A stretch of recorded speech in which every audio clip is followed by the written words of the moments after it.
Assalamualaikum, apa khabar semua? Hai, apa khabar Mami, Ibu, Umi, Bonda? Hai. Okey, hari ni Kak Juju nak mengucapkan terima kasih kepada yang sudi menonton, kepada like dan subscribe. Okey, terima kasih. Diharapkan korang akan terus support Kak Juju. InsyaAllah Kak Juju akan ceritakan lebih banyak lagi cerita yang menarik untuk ibu-ibu semua di luar sana sebagai panduan untuk ceritakan momen-momen indah dan waktu tidur. Apa yang Kak Juju ceritakan ni boleh sampaikan pada anak-anak sewaktu dia nak tidur. Okey. Hari ni kita nak, kalau bolehlah Kak Juju nak ceritakan satu hari satu cerita. Okey, cerita dongeng waktu tidur. Hari ni kita nak cerita pasal Rapunzel. Okey, pernah tak tahu cerita pasal Rapunzel ni? Okey, banyak dia punya banyak dia punya orang kata cerita-cerita yang ada cerita yang lain, ada Kak Juju cerita ni cerita yang lain pula. Okey, cerita dia kisah sepasang suami isteri dalam sebuah kampung. Okey, dan sebuah kampung tu ada suami dan isteri. Nama dia kita boleh panggil ayah dia, suami dia kita panggil Ali, dan nama mak yang si ibu ni kita boleh panggil dia Alia. Okey, Ali dan Alia. Okey, Alia ni dia mengandung tau, dia tengah pregnant anak yang pertama. Okey, dah lama dia tak dapat anak, dan yang ni dia mengandung ni dia teringin nak makan sesuatu. Dia mengidam lah kan, dia mengidam. Okey.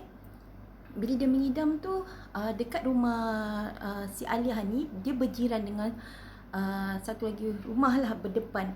Selalu Alia ni dia akan menghabiskan masa dia waktu petang, dia akan buka jendela dia, akan buka tingkap. Dia akan dia punya tingkap ni dia menghadap dengan sekebun tau. Ada satu kebun buah sayur salad yang segar hijau. Memang kita mengandung Alia ni mengandung, dia rasa teringin sangat nak makan salad tu tadi. Okay, dia nak makan, dia teringin. Hari-hari dia tengok, dia tampak cantik, dia suka sangat lah, dia rasa. Tapi dia fikir macam mana dia nak dapatkan salad ni. Dia rasa nak minta tolong lah dengan suami dia Ali ni, minta tolong Ali ni untuk dapatkan salad segar ni untuk dia makan. Dia tak nak makanan lain, dia nak salad tu juga. Puaslah Ali ni pujuk dengan Alia ni. Okey, kadang Ali ni cakap, "Yang makanlah ni, abang dah bawakan buatkan apa balik lah, durian lah." Dia tak nak. Dia kata, "Alia, saya tak nak makan selagi saya tak dapat salad yang kat depan rumah tu, selagi tu saya tak nak." Dia pun fikir macam mana, Ali pun berfikir macam manalah. Dia tetap nak dapatkan lah, cuma dia fikir bagaimana dia untuk nak dapatkan salad ni. Kenapa susah untuk Ali nak dapatkan ni? Sebenarnya rumah yang depan Ali dan Alia ni adalah rumah ahli sihir. Ahli sihir yang jahat. Tu yang pasal diorang ni berfikir-fikir bagaimana diorang nak dapatkan buah salad ni. Kalau jiran yang biasa, memang dia akan cakap, Assalamualaikum, puan boleh tak saya minta sedikit buah sayur salad ni, sebab isteri saya tengah mengandung sekarang. Mesti dia akan cakap macam tu kan. Tapi disebabkan dia fikir yang itu adalah seorang ahli sihir yang jahat, jadi dia berfikir banyak kali untuk menunaikan permintaan suami isteri dia ni, si Alia ni lah. Okey, dia jadikan cerita suami dia pada suatu malam tu dengan sepenuh tenaga dia memanjat tembok rumah ahli sihir ni. Dengan akhirnya usaha untuk memanjat tu berjaya. Lalu dia terus tanpa berfikir panjang, dia nampak salad segar tu, dia terus ambil satu serumpun ni, dia ambil, dia bawa balik. Bila dia bawa balik, Alia suka sangat, happynya dia. Dia cakap, Alhamdulillah, akhirnya dia dapat makan salad tu. Dia makan dengan bersungguh-sungguh. Sebab salad tu memang selain cantik, dia segar, hijau, memang cantik saya tu. Bila dia dah makan tu, dia dah makan tu, dia rasa kenyang. Okey, Ali pun rasa lega lah sebab isteri dah kenyang, dah dapat apa yang diidamkan. Dan dia bersyukur kerana dia dapat menunaikan permintaan Alia. Tapi Alia ni tetap rasa tak puas. Bila dia dah makan satu, dia nak dua. Jadi si Ali ni pun fikir, InsyaAllah, dia kata, sabarlah sayang, InsyaAllah esok abang akan dapatkan lagi salad segar ni untuk sayang, dia kata. Jadi Ali abang kata, terima kasih abang kerana faham. Okey. Dia kata, kita doa semoga abang dapat sayur salad tu untuk saya, dia cakap. Okey, keesokan malamnya, bermulalah si Ali ni, dia pergilah buat untuk kali keduanya dia untuk mengambilnya. Jadi dia berusaha panjat tembok dan dia sekali lagi dia berjaya dapatkan lagi satu rumpun sayur salad ni lah untuk isteri dia. Tapi dalam asyik dia mengambil salad ni, tapi dah ada dah ahli sihir ni menunggu dah depan mata dia. Dia tak perasan. Bila dia cuba korek tanah tu, dia nak ambil sayur tu, nak mencabut tu, dia nak mencabut sayur salad tu, ahli sihir ni, perempuan sihir ni dah ada kat depan mata dia. Terkejut dia sangat-sangat. Dia cakap, ampun. Ya, dia kata, ampun puan, saya tak buat lagi. Ampun tuan, saya. Dia cakap, ahli sihir ni, berani kamu mengambil saya punya sayur tanpa izin dari aku? Dia marah. Mengapa kau ambil sayur tu tanpa izin dia? Dia cakap, kenapa? Lepas tu dia kata, tolong puan. So, isteri saya tengah syarat mengandung. Dia terlalu inginkan makan buah salad ni, sayur salad ni. Lepas tu, tolonglah puan, lepaskanlah saya, izinkanlah saya ambil untuk dia.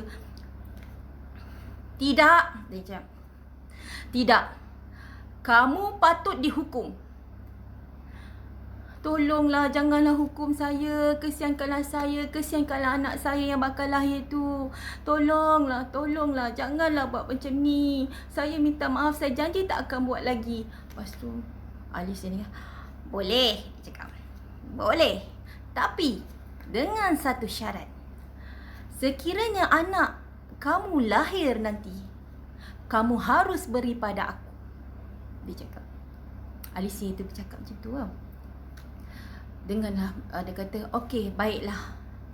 Janji, dia kata, lepaskan dia bagi sayur ni dekat isteri dia. Nanti tiba masa isteri dia melahirkan anak, dia akan beri pada perempuan sihir ni tadi, anak dia. Okey, berlalulah berbulan. Benda ni setiap hari itulah sepanjang tempoh kehamilan dia makan salad-salad tu sebab dah janji kan. So ahli sihir tu bagi sampailah dia melahirkan. Saat tiba melahirkan anak tu, lahirlah nama baby tu bernama Rapunzel. Rapunzel ni dia seorang baby yang cantik, comel. Memang kira putih melepak gebu. Memang sukalah kira ayahnya dengan mak dia ni dapat. Si Ali dengan Alia ni suka sangat. Tapi dengan berat hati dia teringat janji dia. Ali sihir pun, perempuan sihir tu pun sampai. Dan dia pun berarti pun dia bagilah anak dia tadi tu, Rapunzel tu. Sebab diberi nama Rapunzel adalah salad yang cantik, yang segar tu adalah nama spesies Rapunzel. Jadi bila dia makan hari-hari, dia berilah nama anak dia tu Rapunzel. Okey, dah sekarang ni Rapunzel ni dah berada dalam jagaan ahli sihir, perempuan sihir itu ya. Di dalam jagaan ahli perempuan sihir ni hari-hari akan menjaga, membelai. Dia bagi kasih sayang pada Rapunzel, disikatkan rambut. Rapunzel ni pula memiliki rambut yang panjang dan berwarna emas, keemasan. Rambut dia sangat cantik. Dia tak sikit pun dia tak pernah potong sampailah dia berumur 16 tahun. Bila berumur 16 tahun, rambut Rapunzel ni makin hari makin panjang. Memang terkenal kan, rambut dia memang cantik. Rambut dia emas. So orang akan pandang, semua orang akan jealous lah tengok rambut dia sebab dia cantik, muka dia pun cantik. Dia memang dah lahir-lahir dia. Okey. Sambung pula cerita tadi Rapunzel ni memang cantik. Okay, dia dah jaga dengan ahli sihir ni tadi. Ahli sihir jaga dengan penuh kasih sayang sampai berumur 16 tahun. Okay, bila 16 tahun, setiap kali Rapunzel ni diletakkan di tempat yang tinggi, menara yang tinggi yang dibina di tengah-tengah hutan tu. Di tengah-tengah hutan tu, ahli sihir bina tempat menara yang tinggi, diletakkan Rapunzel di dalam dia. Okay, Rapunzel ni memang tak boleh pergi mana-mana, melainkan dia duduk apa semua aktiviti dia semua kat dalam menara tu lah. Menara yang tempat yang dah ditempatkan oleh sihir itu, ahli sihir itu kepada Rapunzel. Jadi setiap kali bila ni ahli sihir ni, perempuan sihir ni untuk naik ke atas, dia Rapunzel ni akan menurunkan rambut dia untuk dijadikan sebagai macam tangga lah untuk benda untuk dipanjat sampai ke atas, bila ahli sihir ni bila nak sampai dia akan cakap, Rapunzel. Dia kata, Rapunzel, turunkan rambutmu sayang. Turunkan rambut emasmu sayang. Ibumu telah datang. Dia cakap macam tu. Ahli sihir cakap macam tu. Setiap kali ahli sihir tu datang, ahli sihir akan menyebut macam tu lah, dia akan sebut Rapunzel, dia panggil Rapunzel, Rapunzel akan turunkan rambut tu. Rapunzel, dia akan naik dia jumpa Rapunzel. Okey. Pada suatu hari, suatu petang, ahli sihir ni tak adalah tinggal dengan Rapunzel saja. Rapunzel ni nyanyi la la la la la la la la la la la. Dia nyanyi, tiba-tiba seorang putera ni, ada seorang putera lah. Putera ni dengan rombongan dia, pegawai-pegawai dia semua, dia lalu kat hutan. Dia tengah lalu kat hutan lah. Dia berburu kat hutan. Tiba dia terdengar suara perempuan menyanyi. So dia rasa macam sejuknya dengan suara, macam bestnya suara tu. Manalah datang suara ni kat tengah hutan ni kan. Manalah datang, dia kata. Saya sukalah dengan suara. Setiap kali dia lalu tu dia akan dengar la la la la la la la la la, macam tu kan. So dia seronok, dia dengar. Dia pun pergi, dia pun cari dan dia tahulah suara tu datang daripada puncak tinggi menara tu. Okey, so itu dia perasan lah dia. Okey, tapi dia fikir bagaimanalah dia nak naik. Dia cakap kan, macam mana dia nak naik, dia nak tahu suara tu pemilik siapakah yang berada dekat menara tu, dia cakap. Okey, jadi untuk jadikan kisah, suatu hari masa dia duduk-duduk, dia tetaplah dalam benda ni berlalu 2-3 hari. Lepas tu dia suatu hari tu ternampaklah ahli sihir ni. Dia memanggil, Rapunzel, turunkan rambut emasmu sayang. Ibumu telah datang. Okey, dia dah dapat, oh macam tu. Rupanya dia nampak rambut turun, rambut panjang cantik turun. Lepas tu dia punya ahli sihir ni naik sampai ke atas. Okey. Begini baru dia terfikir. Oh begini cara dia. Okey, the next tu bila bila ahli sihir pun pulang ke tempat ke rumahnya, lalu dia pun berfikir untuk dia ambil peluang untuk berjumpa dengan pemilik suara tu. Okey, suatu hari tu pun dia pun menirulah suara seperti ahli sihir tu. Dia panggil, Rapunzel. Dia cakap, turunlah rambut emasmu sayang. Turunkanlah rambut emasmu sayang. Ibumu telah datang. Dia cakap macam itulah. So Rapunzel pun tanpa berfikir banyak, dia tak nampak kan, dia tak tahu pun apa pun, dia turunkan rambut emas dia tu. Dan lalu putera tadi tu pun naik sampai atas. Bila sampai atas, dia pun berjumpa, terkejut dah, dia pun terkejut. Wah, puteri rupanya cantik sungguh orang dia. Dia suka sangat, cantik kan, dia suka. Lepas tu bila dia dah suka, dan yang Rapunzel ni tak pernah lah selama ni dia akan nampak orang lain selain daripada ibunya sendirilah, iaitu ahli sihir tu, perempuan sihir tu. Dia tak pernah nampak orang lain selain daripada ibu sihir dia. Sebab itu dia kata, bagaimana ni? Dia kata kan, putera tu cakap, bagaimana putera boleh tahu saya di sini? Dia cakap, Dia kata putera ni cakap, saya tahu melalui suara. Suatu hari saya dengar suara, lepas tu saya terus, suara tu membuat saya terus datang ke sini. Bermula daripada tu, setiap hari mereka terus berjumpa dengan cara yang sama. Dia panggil Rapunzel, Rapunzel akan turunkan rambutnya. Jadi dia naik, okey. Selepas itu, nak dijadikan cerita lagi. Okey, Rapunzel ni tadi, dia macam biasalah, dia punya emak dia yang perempuan sini sikat rambut dia, sikat-sikat. Lepas tu dia akan cakap dengan mak dia, dia terlepas kata lah, dia cerita dia kata putera lebih cepat sikat rambut daripada bonda. Dia cakap bonda, dia panggil bonda lah. Lepas tu dia kata, kata ahli sihir tu cakap lah, dia kata, putera mana? Dia cakap, putera mana yang datang? Dia cakap, putera mana?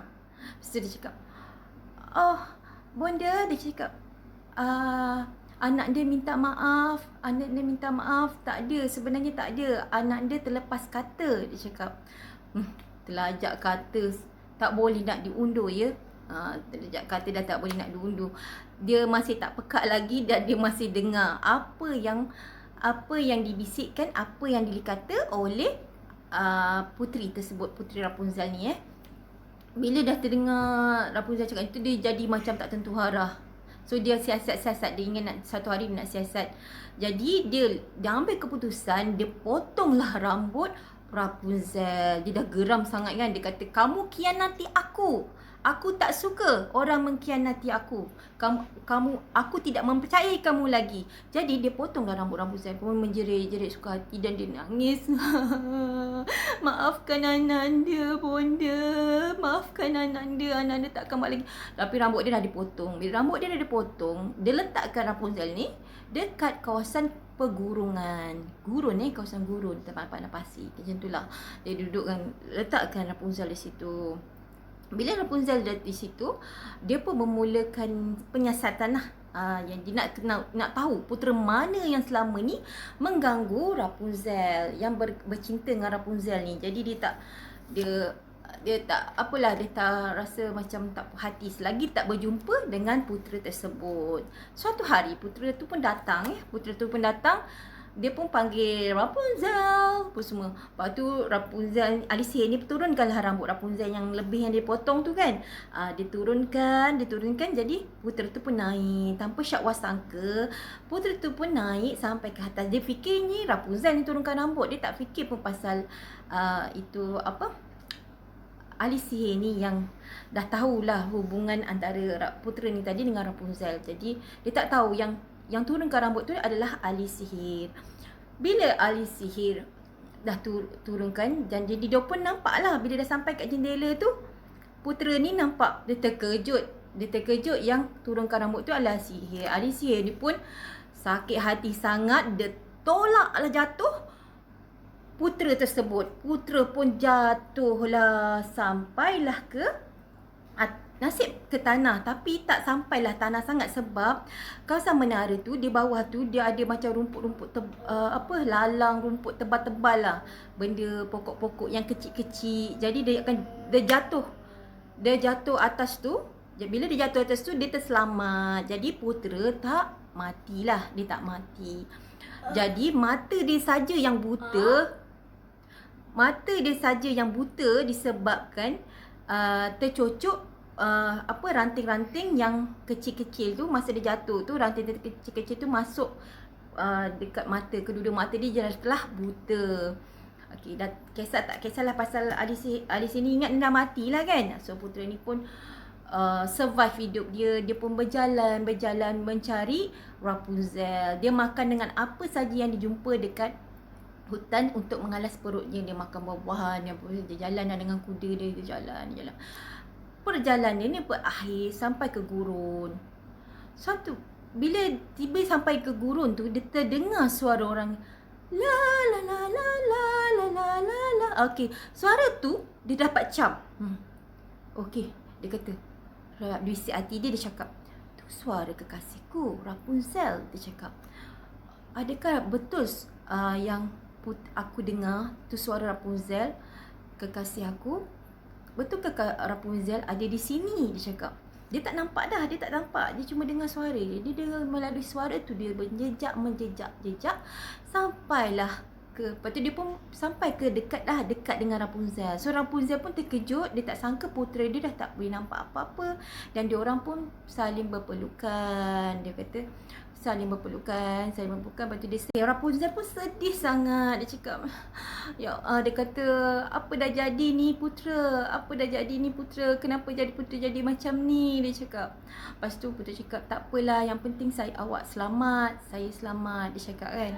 Lepas tu dia nangis. Air mata yang mengalir jatuh ke putera ni. Mata dia ni buta kan. Jatuh air mata Rapunzel tu. Dengan kira mujizat lah kiranya air mata ni, Rapunzel ni telah menyembuhkan keadaan mata putera ni tadi. Mata putera ni terbuka lah dengan tiba-tiba, dengan kuasa air mata daripada Rapunzel yang jatuh menitis.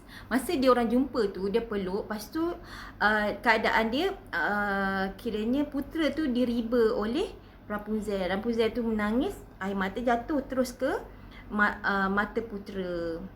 Bila jatuh kat kelopak mata terus terbuka mata dia. Jadi sembuh. Dia dah sembuh daripada buta. Dengan keikhlasan air mata itulah yang membuatkan putera tadi sembuh daripada buta. Sejak daripada itu mereka hidup bahagia. Mereka membina keluarga mereka sendiri. Sebab putera ni tadi bila dah sembuh, dia bawa Rapunzel balik ke kerajaan dia. Jadi Rapunzel dengan putera ni tadi hidup bahagia di kerajaan putera tadi itulah. Okey.